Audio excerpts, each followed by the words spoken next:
Bismillahirrahmanirrahim. Assalamualaikum warahmatullahi wabarakatuh. Alhamdulillahirabbil alamin. Bihi nasta'inu ala umuri dunya wad din. Wassalatu wassalamu ala al-mab'uthi rahmatan lil alamin. Asyrafil anbiya'i wal mursalin. Wa ala alihi wa sahbihi wa man ittaba'ahu wa salaka nahjahul qawim. وسلك نهجه القوم إلى يوم الدين أجمعين. أما بعد فيا رب زدني علما وارزقني فهما رب اشرح لي صدري ويسر لي أمري واحلل عقدة من لساني يفقهوا قولي. سبحانك لا علم لنا إلا ما علمتنا إنك أنت العليم الحكيم. Bapak Ibu sekalian, kaum muslimin dan muslimat yang dimuliakan oleh Allah Ta'ala, insyaallah kita akan lanjutkan pembahasan kitab Riyadhus Shalihin, masih pada hadis atau bab yang pertama tentang ikhlas dan menghadirkan niat. Kita baru sampai pada hadis yang pertama, insyaallah kita akan lanjutkan hadis yang kedua.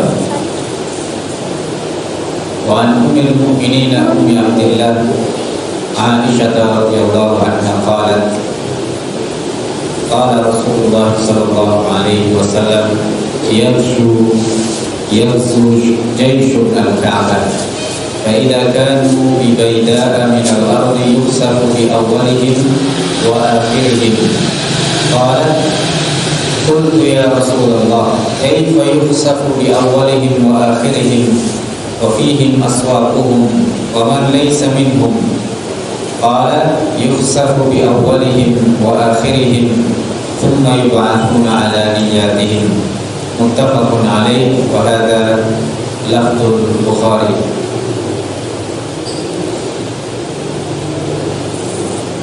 Dari Ummul Mukminin Ummu Abdillah Aisyah binti Abi Bakar radhiyallahu ta'ala anha, beliau berkata, Rasulullah sallallahu alaihi wasallam bersabda, ada sebuah pasukan yang menyerang Ka'bah.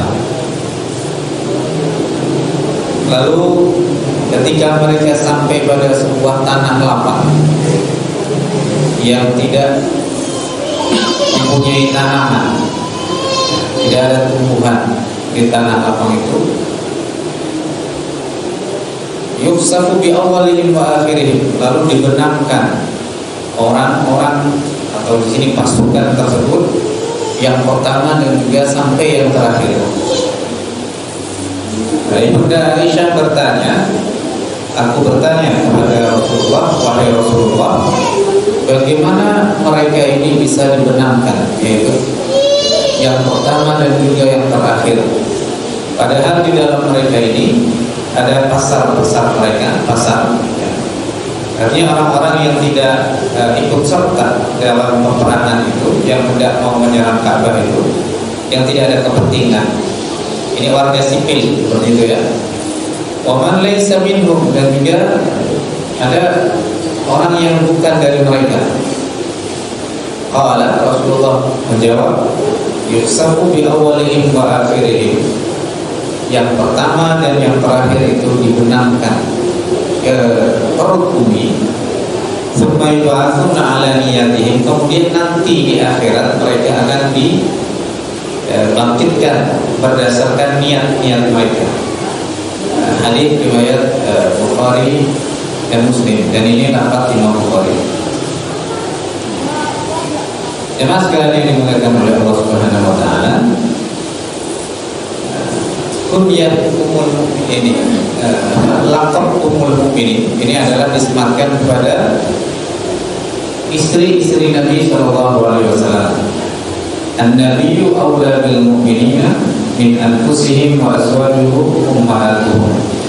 Nabi, seorang nabi kita Muhammad sallallahu alaihi wasallam itu lebih diutamakan dibandingkan jiwa orang-orang yang beriman.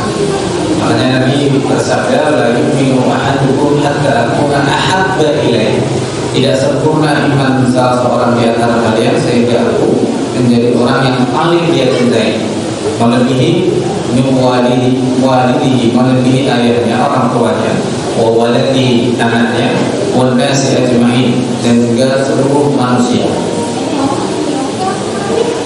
Wa azwajuhu ummahatuhum dan istri-istri Nabi adalah ibu bagi orang-orang yang beriman.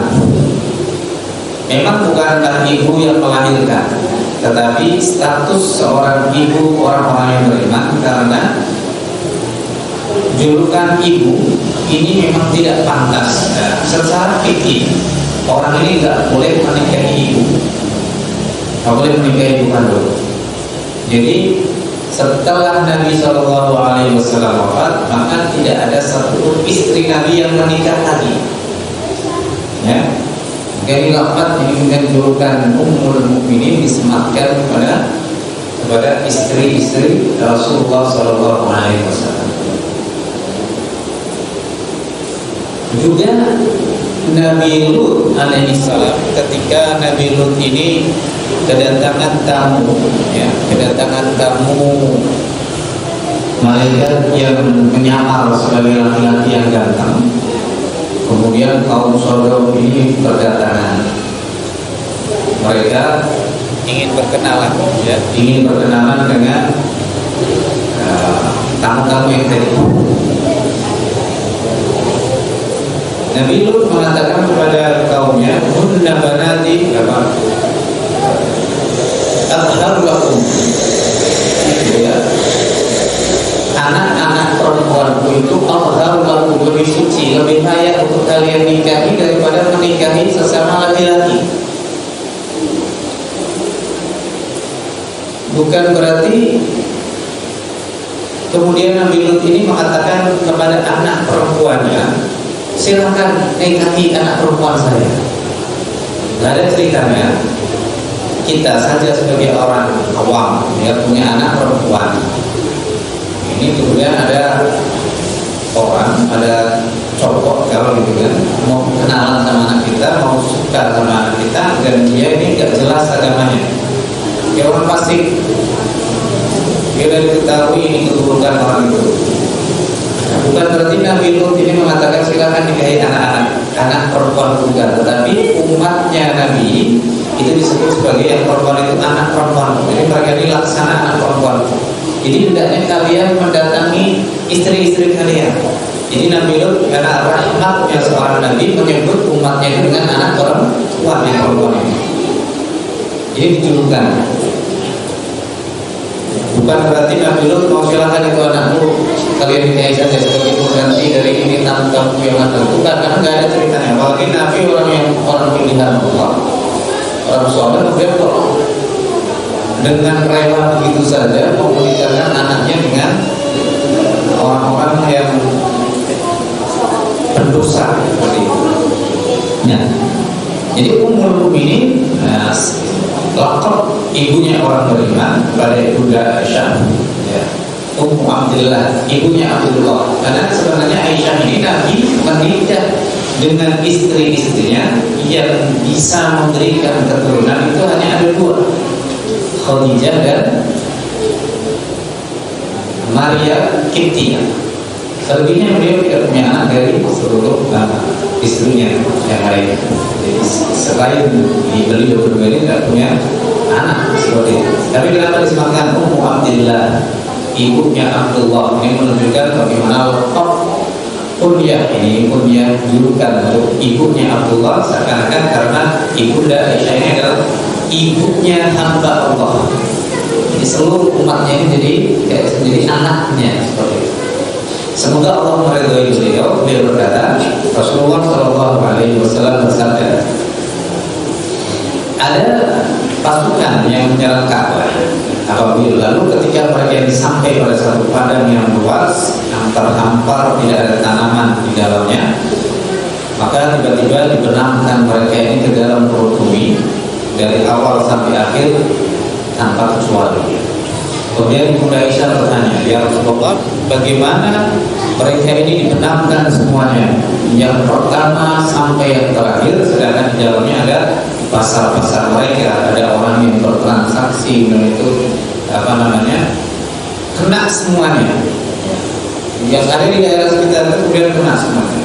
Atau orang yang tidak ada niatan untuk menyerang, bagaimana dengan mereka ini? Qala, maka Rasulullah bersabda menjawab, dibenarkan mereka orang yang pertama dan yang terakhir, kemudian dibangkitkan sesuai dengan niat mereka. Muttafaqun alaih. Jadi jemaah sekalian rahimahullah, hadis ini diriwayatkan oleh Imam Bukhari dalam kitab jual beli al-buyu.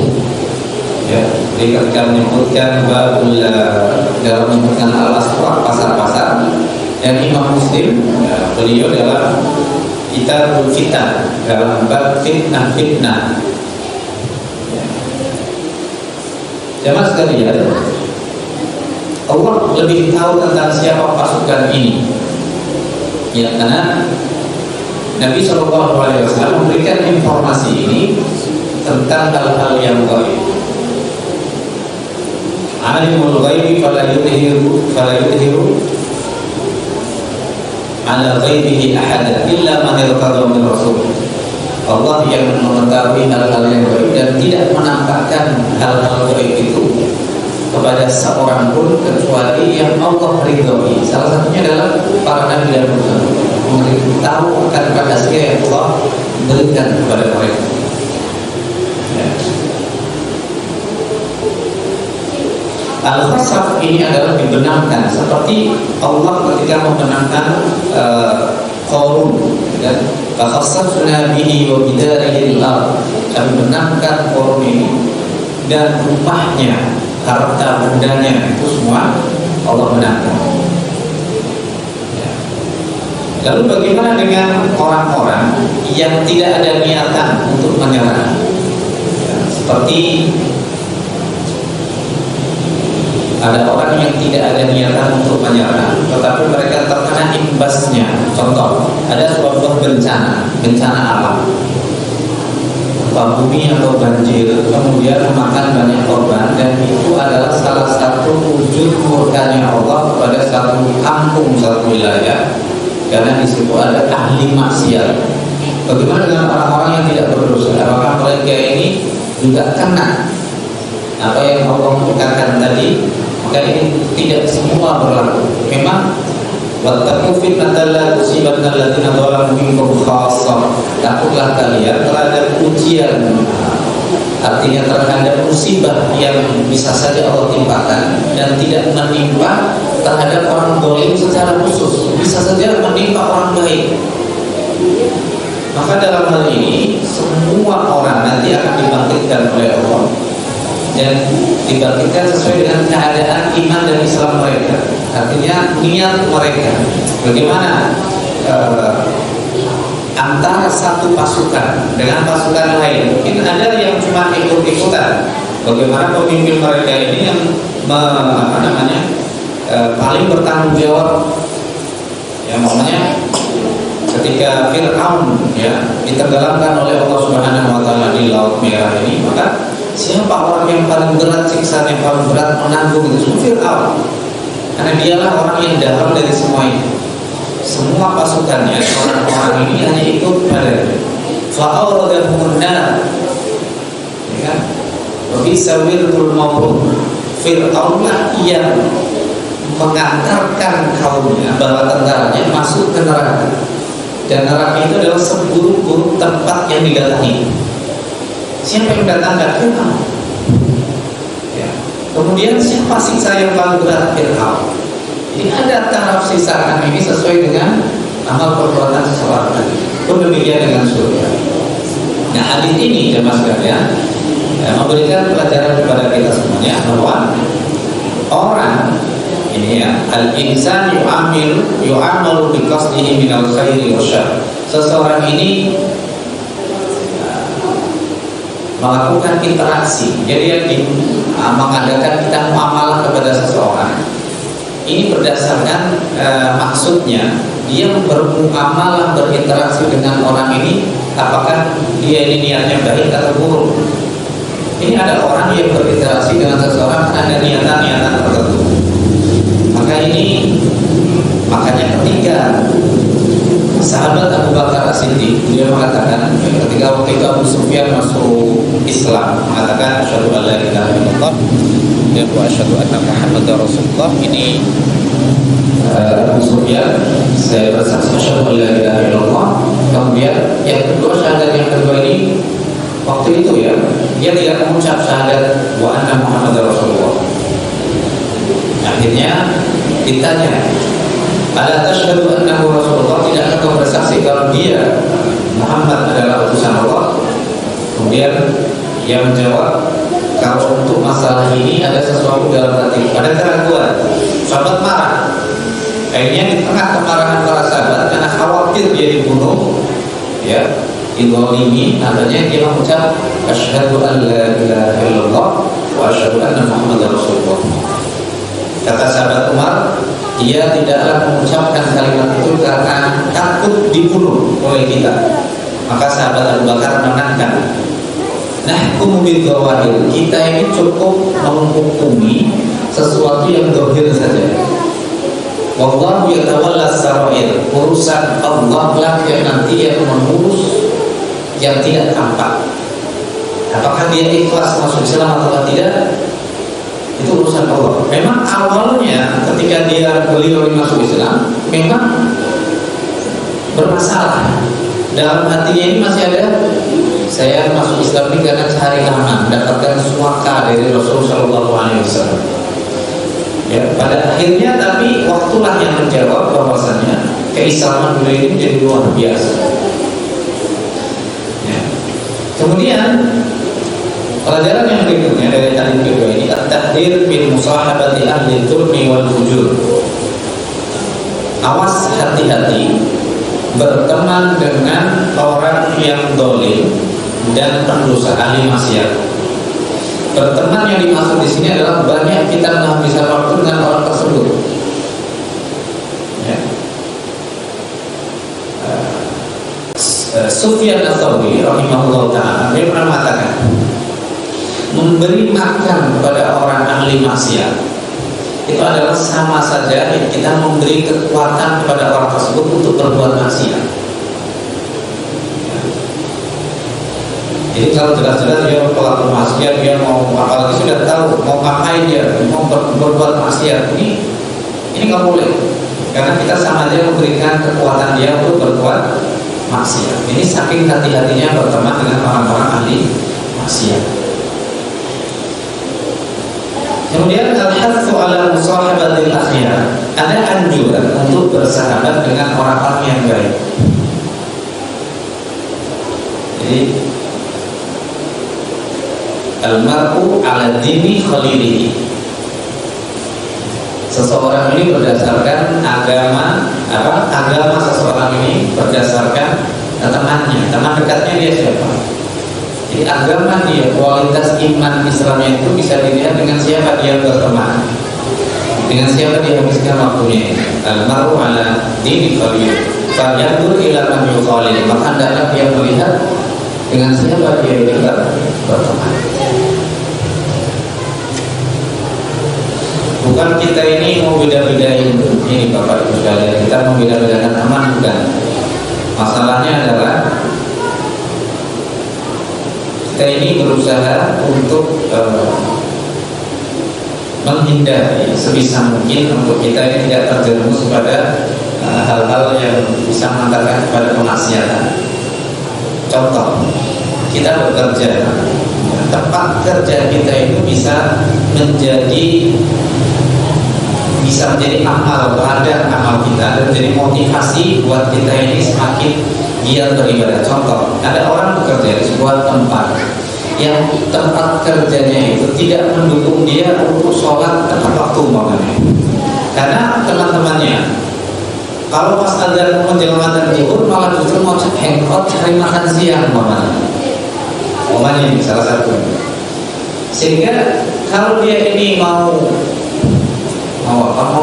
sholat sendiri waktu time berjamaah, mungkin jadi pemandangan yang asik ya, untuk dibilang alim dan lain sebagainya, dari dan lain sebagainya, bisa jadi ini.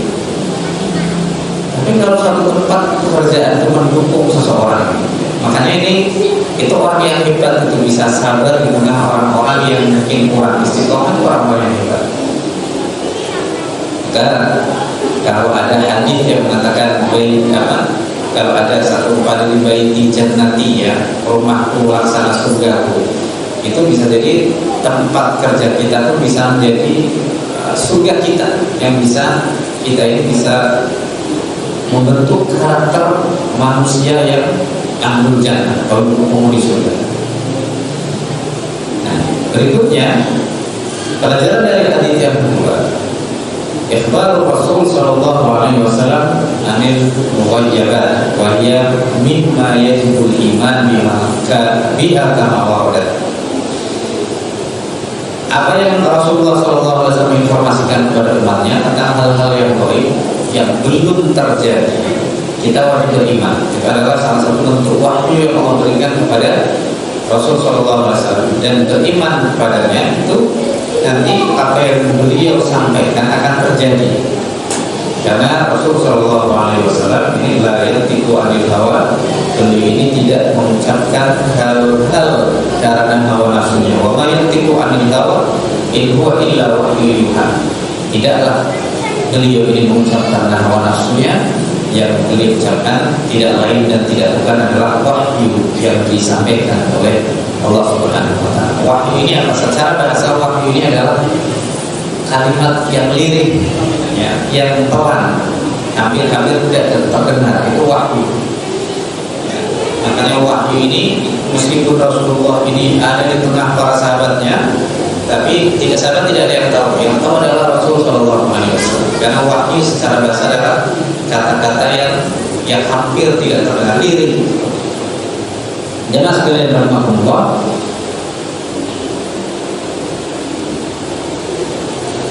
hadis berikutnya yang ketiga adalah wa an Aisyah radhiyallahu anha qalat qala Nabi sallallahu alaihi wasallam la hijrata ba'da al-fath walakin jihadun wa niyyah wa idza istunfirtum fanfiru, muttafaqun alaihi. Wa ma'nahu la hijrata min Makkah ila Nasr dar Islam. Dari Aisyah radhiyallahu anha, semoga Allah meridhai beliau berkata, Nabi Shallallahu Alaihi Wasallam bersabda, tidak ada hijrah setelah Fathu Makkah. Akan tetapi yang ada tinggalannya jihad dan niat. Dan apabila kalian diperintahkan untuk berjihad, keluar untuk berjihad, maka keluarlah untuk berjihad. Hadis riwayat Bukhari dan Muslim, maknanya adalah tidak ada hijrah dari Makkah, tidak perlu umat Islam meninggalkan Makkah, li'annaha sarat darul Islam, karena Makkah sudah menjadi negeri Islam. Dulu ketika Rasulullah SAW meninggalkan Makkah, itu karena Makkah waktu itu jadi darul kufar, negerinya orang-orang kafir, dan dakwah tidak kondusif, semakin tidak kondusif, maka Allah perintahkan beliau untuk berhijrah. Jadi ini adalah salah satu skenario yang Allah berikan kepada Nabi SAW. Nanti suatu saat dia akan meninggalkan kampung halamannya, meskipun dalam hati Nabi, ya, seandainya kaumnya itu walaula anna qaumi akhrajuni minki ma taraktuki. Nabi pernah bersabda ketika beliau tidak meninggalkan Makkah, seandainya kaumku ini tidak mengusirku, kata Nabi, maka masakan tubayroki, saya tidak mau tinggal di tempat lain, saya ingin ada di Makkah. Hadis riwayat Bukhari dan Muslim. Hadis ini diriwayatkan oleh Imam Bukhari dalam bab jihad, ya. Ada juga di hadis tentang keutamaan jihad dan bab tidak ada hijrah setelah Fathu Makkah. Kemudian Imam Muslim meriwayatkannya dalam bab al-mubayyah ba'da Fathu Makkah, yaitu baiat setelah Fathu Makkah. Jadi sebenarnya kitab-kitab hadis yang datang setelah Bukhari dan Muslim itu ada muttafaqun alaih, itu pasti hati apa? Imam Bukhari mengeluarkan, Imam Muslim juga mengeluarkan. Kemudian ada kitab yang datang setelahnya, kemudian merangkum, ya, dari apa yang mereka dapati ya, sebagian ini ada di Bukhari, ada di Muslim juga. Ini hadis dari Bukhari Muslim, maka kemudian kita hadis setelahnya ini mengatakan muttafaqun alaih, disepakati oleh dua atau rawahu syaikhan, diriwayatkan oleh dua syekh atau dua imam, yaitu Bukhari dan Muslim. Dan sekalian rahimahullah, yang dimaksud dengan al-fathi di sini adalah Fathu Makkah. Fathu Makkah terjadi pada tahun 8 Hijriah, bulan Ramadan. Tahun 8 Hijriah. Kalau kita tarik ya ke belakang, Nabi ini hijrah, itu peristiwa hijrah ini tahun pertama. Maksudnya meskipun hijrah Nabi tidak dilakukan pada bulan Muharram, ya kalau menurut pendapat yang kuat, Nabi hijrah ini di akhir bulan Safar dan sampai di Madinah di awal bulan Rabiul Awal. Itu tahun itu kemudian dijadikan sebagai penanggalan kalender Hijriah. Pertama kali standarisasi di kalender Hijriah itu ada di masa pemerintahan Umar bin Khattab. Waktu itu sahabat dikumpulkan karena semakin banyak urusan administrasi. Karena Bapak Ibu sekalian, orang-orang Romawi, kerajaan-kerajaan lain, Romawi, Persia, mereka ini sudah punya yang namanya penanggalan. Jadi kalau ada surat resmi, ada stempelnya. Dulu Nabi ketika mengirimkan surat kepada raja-raja, itu sudah dikasih tahu sama para sahabat, ya Rasulullah, sesungguhnya mereka para raja nggak mau baca surat kalau nggak ada stempelnya, nggak ada tandanya. Jadi mereka itu peradaban tulis-penulisnya ini secara lugu dan lain sebagainya itu mereka lebih ke depan waktu itu. Sehingga karena urusan administrasi tadi, umat Islam ini sudah banyak, kekuasaannya ini semakin luas, maka ada pendapat kita harus punya kalender sendiri. Maka lalu sejak mulai tahun kapan kita ini akan mengadakan tahun satu. Ada sebagian mengatakan bagaimana kalau sejak Nabi dilahirkan, bagaimana kalau sejak Nabi ini diangkat menjadi seorang Rasul, bagaimana kalau Nabi ini hijrah ke kota Madinah. Baru sekian banyak pendapat itu kalau disepakati sejak Nabi hijrah, maka itu menjadi tanggal atau tahun 1 Hijriah. Peristiwa Fathu Makkah itu terjadi pada bulan Ramadan tahun 8 Hijrah. Jadi masuk tahun ke-8 sejak Rasulullah ini hijrah dari Makkah ke Madinah, itu Fathu Makkah itu nggak ada 8 tahun itu terjadi. Ini sebuah akselerasi dakwah yang sangat luar biasa. Ini cukup nggak ada waktu 8 tahun Nabi ini sudah bisa kembali lagi ke Makkah dan kemudian menaklukkan kota Makkah. Yang dimaksud dengan jihad adalah memerangi orang-orang kafir, baik itu dengan ucapan atau dengan perbuatan. Makanya ada sekarang ini jihad kata-kata, jihad. Nah, jihad ini tidak jihad yang paling tinggi itu adalah jihad fisik, perang. Ada jihad-jihad yang lainnya. Kita nggak bisa perang di Palestina kan? Kita bisa dengan jihad, salah satunya dengan boykot. Ya, 400% ekonomi Israel ini rusak. Tidak dengan boykot itu. Mereka rugi besar seperti itu. Pernah kan Cristiano Ronaldo geser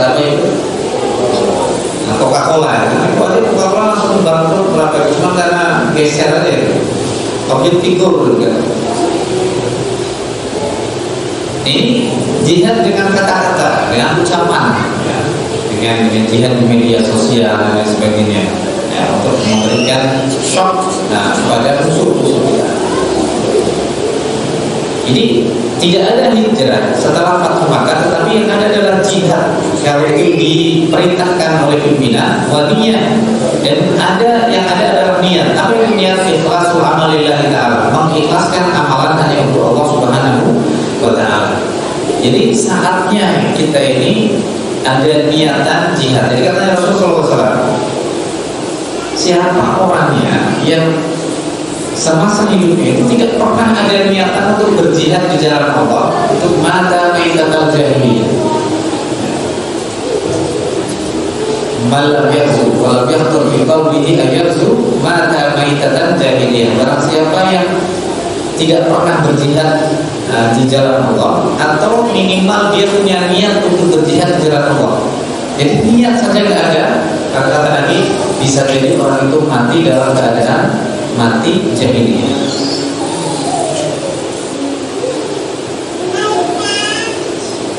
Jadi niat, jadi ya minimal kita ini punya niat, ya, punya niat. Dan kemarin ada saya punya teman, ya, teman saya ini mantan preman, ya, mantan preman. Dia bisa dikatakan ya dosa itu sudah dia lakukan, ya. Dia tobat, dia hijrah. Tanya ke saya, Ustaz, saya tolong ajari bahasa Arab dalam waktu dekat ini. Saya tanya, Mas, buat apa ini? Saya kaget karena dia minta bahasa Arab. Buat apa, Mas? Dia bilang, mau saya ingin berangkat ke Palestina biar saya bisa bahasa Arab.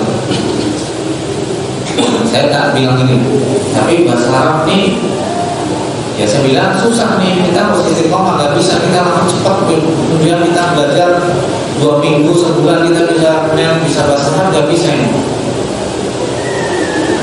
Dia saking semangatnya, gitu kan. Jadi salah satu dia nggak pernah ada rasa takut, gitu.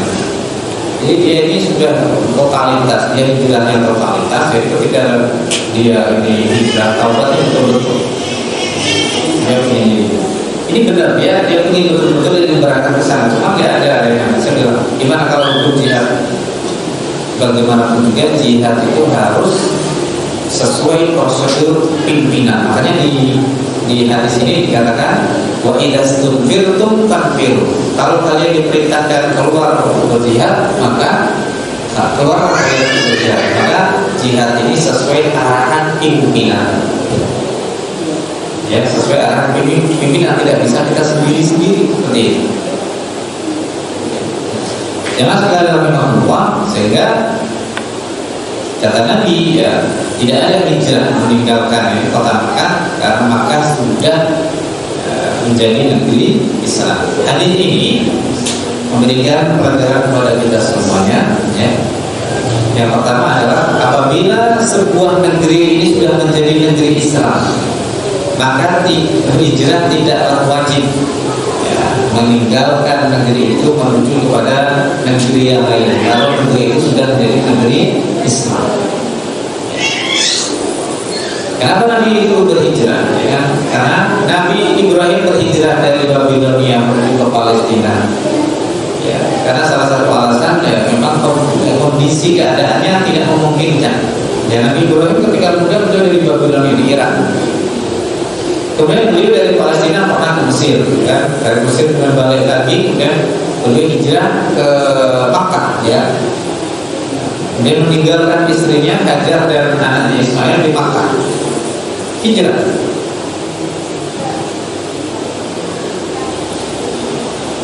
Kemudian hijrah ini tatwal hijrah wajib.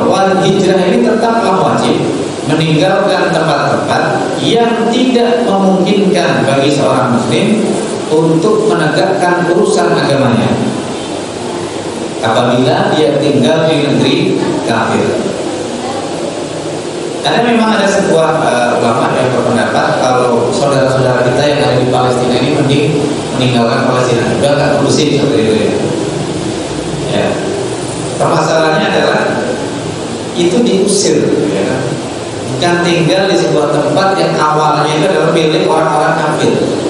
Orang-orang Yahudi ini tetap mengklaim bahwasanya Palestina itu adalah bumi mereka. Padahal PBB sudah membagi jatah mereka itu berapa. Ini Palestina untuk orang Arab berapa, orang Yahudi itu berapa sudah. Dan mereka minta tambah lagi. Jadi kalau umpamanya tinggal di sebuah negeri kafir, ya, negeri bukan Islam, yang tidak memungkinkan dia untuk bisa melaksanakan ibadah syariat sesuai, ya, karena yang dia inginkan, maka wajib bisa jadi jadi wajib dia tinggalkan tempat itu. Permasalahannya saudara-saudara kita yang di Palestina adalah mereka memang penduduk asli situ. Ya, dan memang Allah memang memerintahkan sejak dulu zaman Nabi Musa, dulu Baitul Maqdis ini pernah dikuasai oleh orang-orang Amalek, orang-orang yang tinggi gede. Itu disuruh untuk menaklukkan, bahkan estafet perjuangan untuk mengusir orang-orang Amalek itu dari sejak Nabi Musa kemudian diturunkan kepada Nabi-Nabi seterusnya. Ya. Permasalahannya kalau orang Yahudi ingin merebut, karena mereka beranggapan saya pengikut Nabi Musa. Permasalahannya Rasulullah sudah mengatakan, kalau kana Musa hayyan, kalau seandainya Musa ini beriman, masih hidup, maka sungguh dia akan beriman kepadaku dan mengikuti agamaku. Itu kata Rasulullah SAW. Jadi permasalahannya adalah kenapa orang Yahudi ini, ya, mereka mengklaim umatnya Nabi Musa dan ada perintah bahkan dalam Al-Quran untuk mengambil kembali bumi Palestina dari tangan orang-orang penjajah. Dan mereka menganggap bahwa orang-orang Muslim, saudara-saudara kita Islam itu adalah yang menguasai tanah mereka. Permasalahannya adalah mereka seharusnya masuk Islam baru mereka berhak untuk mendapatkan tanah itu, kan gitu. Bukan berarti mereka mengusir saudara-saudara kita yang ada di Palestina. Kemudian ia dibuka qasdul jihad wal istidad lahu bidah yang jihad bila darah. Wajib bagi seorang muslim untuk berniat untuk berjihad dan mempersiapkan untuk berjihad apabila ada perintah dari seorang pimpinan, dia harus bertalbiyah, artinya labbaik. Kayak kita artinya hadir, siap hadir, seperti itu. Panggilan jihad yang diserukan oleh seorang pimpinan. Jadi intinya adalah tidak diperkenankan orang yang berjihad sendiri-sendiri. Ya, memang harus ada pimpinan, ada arahan dari seorang pimpinan. Ya. Karena kalau mau jihad sendiri-sendiri, orang punya penafsiran masing-masing. Makanya juga menunjukkan umat Islam tidak bisa disatukan. Makanya dalam hal ini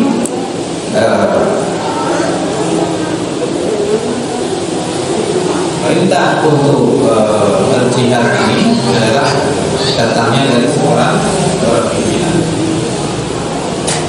Jemaah sekalian rahimahullah, hadis yang kedua dan yang ketiga tadi bicara tentang bagaimana pentingnya niat, ya, untuk kita semuanya. Ya. Jadi kalaupun kita ada di tengah-tengah orang-orang yang tidak baik, selama kita ini niatnya adalah, artinya kita hidup di situ ada kebetulan kita ada pelepasan, ada satu kejadian yang kita ini tidak ada berpaling dari kemungkaran itu, ya, maka kita juga akan diberikan balasan bahwa apa yang sesuai dengan niat kita. Jadi kita ada di tengah-tengah orang-orang yang berbuat maksiat umpamanya, dan kita mengingkari maksiat itu sebisa kita, meskipun dalam hati kita ini selagi kita tidak mengatakan bahwasanya itu hal yang biasa, itu boleh, maka itu juga akan menjadi nilai lebih, ya, niat yang kita punya. Kemudian setelah adanya Fathu Makkah, maka tidak ada lagi hijrah, ya, meninggal kota Makkah, karena Makkah sudah kondusif jadi negeri Islam. Yang ada adalah ketika ada panggilan jihad, maka harus kita menjawab panggilan tersebut, dan niat termasuk di sini adalah niat yang dimaksud adalah niat untuk berjihad dan juga niat untuk mengikhlaskan ibadah kita hanya untuk Allah Subhanahu wa taala semata. Mudah-mudahan bermanfaat apa yang saya sampaikan, ya, hadis yang kedua dan yang ketiga ini. Insyaallah pada pertemuan-pertemuan berikutnya kita akan lanjutkan pembahasan dari kitab Riyadhus Shalihin. Alhamdulillahirabbil alamin, subhanakallahumma wa bihamdika, asyhadu an la